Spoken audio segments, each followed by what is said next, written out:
O que o R2 em enfermagem obstétrica faz? Quais são as atribuições do R2 na enfermagem obstétrica? O que faz em relação aos partos? É só amparar o bebê? Qual a carga horária do R2? Como é a nossa rotina? Enfim, é sobre tudo isso que eu vou falar com você nesse vídeo, então fica até o final, não perde, porque eu tenho certeza que tu vai gostar.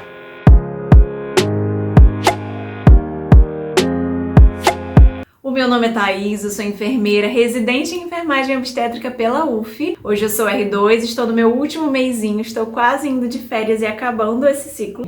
Se você não sabe, R2 são os residentes de segundo ano e R1 são os residentes de primeiro ano.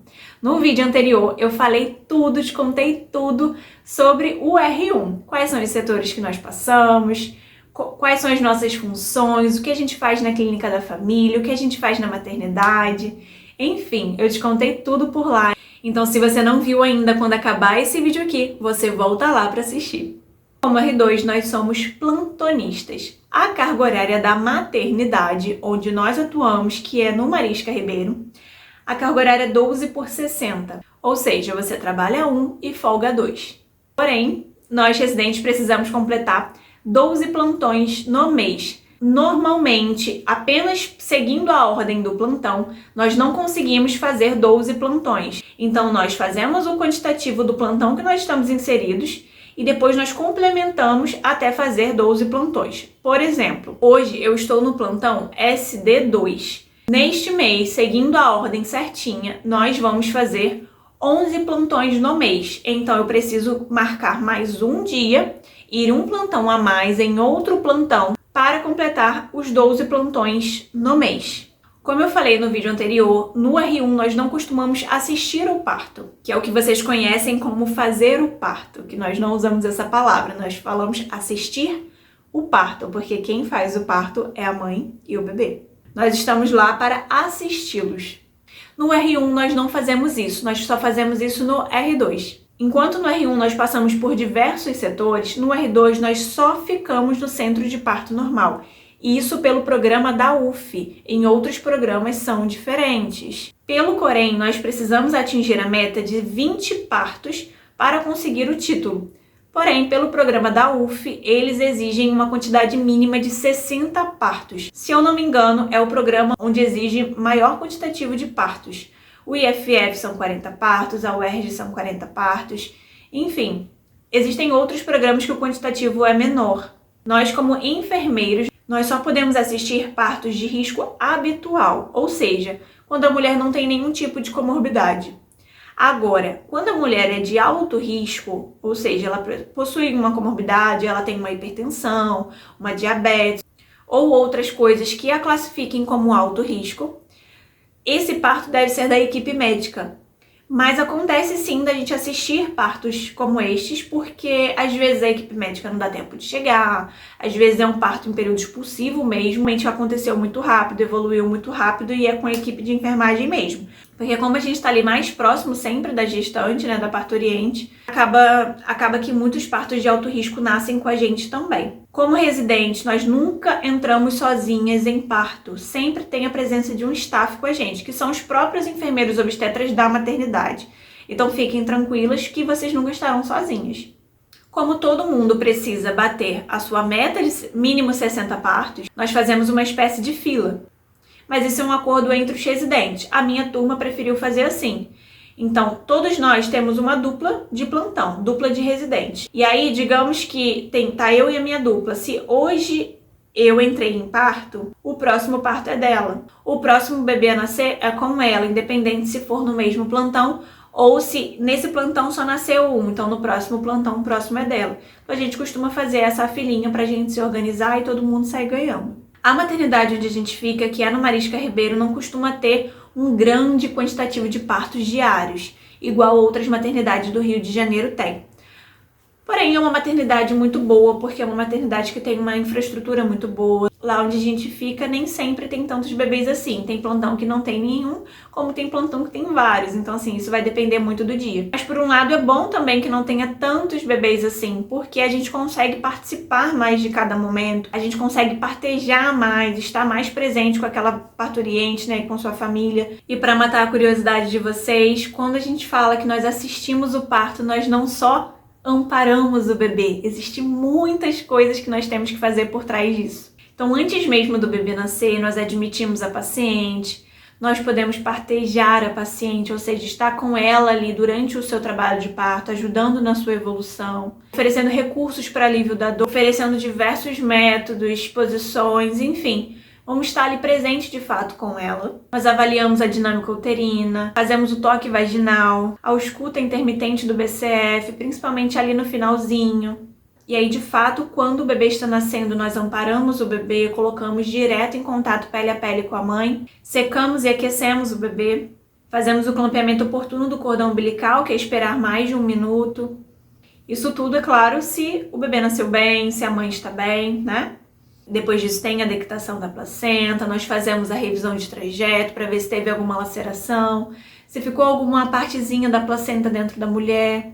Se teve alguma laceração, nós avaliamos a necessidade de uma sutura, lacerações de 1º e 2º grau. Somos nós que suturamos e damos todas as orientações para essa mulher, os cuidados que ela precisa ter com a região no pós-parto, damos na amamentação e também damos as orientações a ela. E tudo ao mesmo tempo, a gente vai estar ali avaliando o sangramento daquela mulher, se não está tendo um HPP, por exemplo, que é uma hemorragia pós-parto.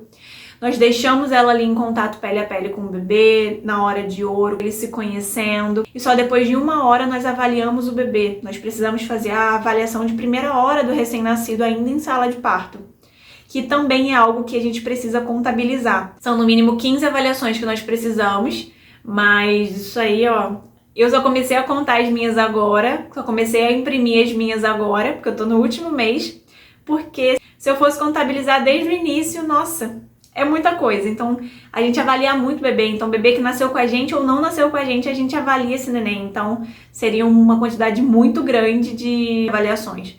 Mas enfim, a gente avalia esse bebê, vê se fez xixi, se fez cocô, fazemos todo o exame físico do neném, avaliamos a amamentação, se o bebê tá sugando bem, se ele tá tendo os reflexos que a gente espera. E depois a gente preenche todos os papéis. São papéis do bebê, são papéis da mãe. A gente tem que fazer a prescrição da mulher se nasceu com a gente.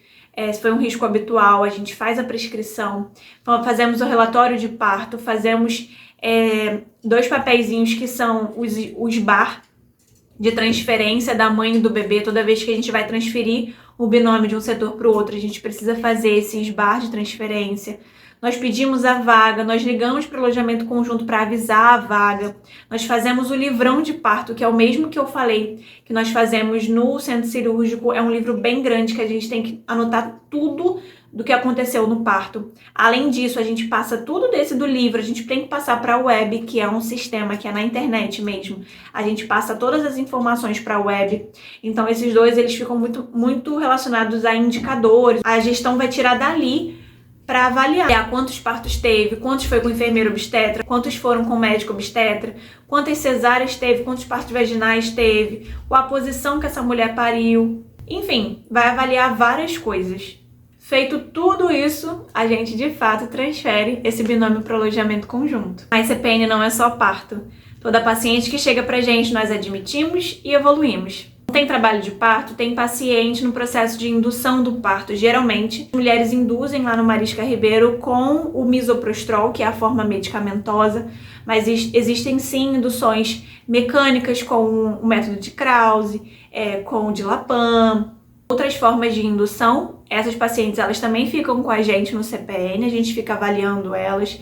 Toda mulher em indução do parto, a gente precisa fazer o monitoramento do BCF, através do CTG, da cardiotocografia, a cada 6 horas, ou de acordo com o protocolo da unidade. Por enquanto, o protocolo da unidade está de 6 em 6 horas, então toda vez, antes dela receber a medicação da indução, ela precisa fazer esse exame. Além disso, existem pacientes em sulfatoterapia que ficam com a gente. A sulfatoterapia, ela é uma medicação para prevenção de eclâmpsia, Geralmente a mulher já chega pra gente com pré-eclâmpsia ou com sintomas de pré-eclâmpsia, pressão muito alta, escotoma cintilante, que é quando a visão tá meio turva, meio escurecida, ou vendo brilhinhos na visão, dor na nuca, enfim. Se essa mulher chega pra gente sintomática, nós já iniciamos a sulfatoterapia para prevenção da eclâmpsia, que é quando a mulher chega a convulsionar. Então, como a gente não quer isso, a gente já previne.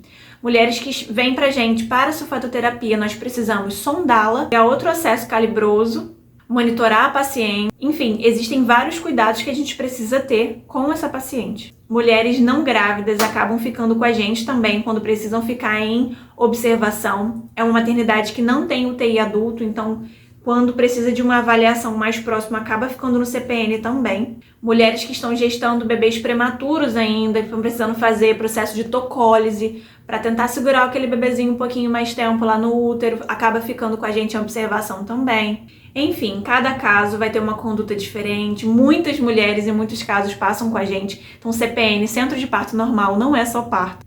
Então, a gente precisa estudar muito, aprender muito e lembrar que a gente precisa estar em constante aprendizado para a gente conseguir pegar todas essas situações e entender o que está acontecendo. E é claro que a gente tem que ensinar os nossos R1s, porque nós vamos embora e é eles que vão chegar lá no CPN, então a gente tem que passar tudo que a gente sabe, tudo que a gente aprendeu durante esse ano inteiro, nós temos que passar para eles também. No CPN eu tive a oportunidade de aprender muito, foi o setor que eu mais amadureci pessoalmente, profissionalmente. Nós temos uma responsabilidade muito grande. Nós estamos lidando com vidas, não uma, mas 2 vidas, às vezes 3, enfim. A mãe e o bebê. Nós recebemos esse neném na nossa mão. Nem sempre os bebês vão vir sem intercorrências, às vezes eles vêm dar uns trabalhinhos pra gente. Tem algumas distócias, algumas intercorrências que a gente precisa resolver rápido, pensar rápido, agir rápido. Às vezes tem hemorragia pós-parto que a gente precisa intervir imediatamente. Às vezes durante o trabalho de parto a gente precisa intervir em alguma situação que é realmente de urgência, às vezes precisa ser indicado uma cesariana rápido, enfim. Por isso que nós amadurecemos o nosso olhar, amadurecemos as nossas condutas e entendemos que nem sempre vai dar para seguir aquele fisiológico perfeito, aquele natural, sem nenhuma intercorrência. Na maioria das vezes os partos não precisam de intercorrência alguma, mas a nossa presença lá é importante justamente para isso, para saber exatamente o momento certo para intervir. Esse é o meu último mês, eu tô com o coração super apertado porque esse foi um dos maiores sonhos da minha vida. Eu consegui realizar, eu consegui vivenciar a residência, eu consegui sentir de fato e me entregar para tudo. Eu consegui de fato vivenciar a residência e me entregar para todas as oportunidades, sabe? Cada mulher que eu assisti, cada pessoinha que passou ali por mim, eu realmente me entreguei para aquilo. Todos os dias eu saía da minha casa orando para Deus para me dar um plantão com muito aprendizado. Eu vou ficar até emocionada. Eu sempre pedi por um plantão que me desse a oportunidade de aprender e que eu pudesse me conectar cada vez mais com as pessoas e que eu nunca perca esse meu contato com as mulheres. Independente do meu dia, se eu tô num dia bom, um dia ruim, eu já contei aqui pra vocês que eu moro muito longe da maternidade, então é muito cansativo pra mim. A residência por si só já é muito cansativo e o meu trajeto ele é muito mais.